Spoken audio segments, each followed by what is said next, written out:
Madam ఈ 1 month లో remove చేయడానికి అవుతుందా? ఎందుకంటే నెక్స్ట్ మంత్ నా ఎంగేజ్మెంట్. 1 month లో అయితే అస్సలు అవ్వదమ్మా. మినిమం 6 months పడుతుంది టాటూ రిమూవల్ కి. 6 months? దానికి ఒక సైంటిఫిక్ ఎవిడెన్స్ ఉందమ్మా. లేజర్స్ అన్ని స్లోగా మెల్ని అంతా అబ్జర్వ్ చేసుకుని స్లోగా బాడీ నుంచి ఎలిమినేట్ చేస్తాయి. దానికి సెషన్స్ పడతాయి అనమాట. 6 sessions లో అయితే ఐడియల్ గా మీకు మొత్తం ఎలిమినేట్ అయిపోతుంది.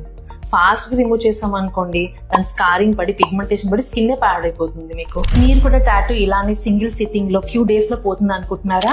అలా పాసిబుల్ కాదండి. చాలా టైం పడుతుంది. మనకి ఏదైనా బిల్డింగ్ కన్స్ట్రక్ట్ చేసుకోవాలన్నా, రిలేషన్షిప్ బిల్డ్ చేసుకోవాలన్నా చాలా టైం పడుతుంది. డిస్ట్రాయ్ చేసుకోవడానికి సింగిల్ డే సరిపోతుంది. బట్ టాటూ విషయంలో మాత్రం అలా కాదు. ఇది ఫామ్ చేయడానికి ఫ్యూ మినిట్స్ సరిపోతుంది. కానీ టాటూ రిమూవ్ చేయాలంటే మాత్రం మంత్స్ ఆఫ్ టైం పడుతుంది. సో ఫ్యాషన్ తోటి, ఫ్యాంటసీ తోటి ఊరికి నేమ్స్ అయితే టాటూ వేయించుకోకండి. మేడం ఇంకే పాసిబిలిటీస్ లేవా రిమూవ్ చేయడానికి ఫాస్ట్? ఒక్క దారి ఉందమ్మా. సేమ్ అదే నేమ్ ఉన్న అమ్మాయిని ఎంగేజ్మెంట్ చేసుకో.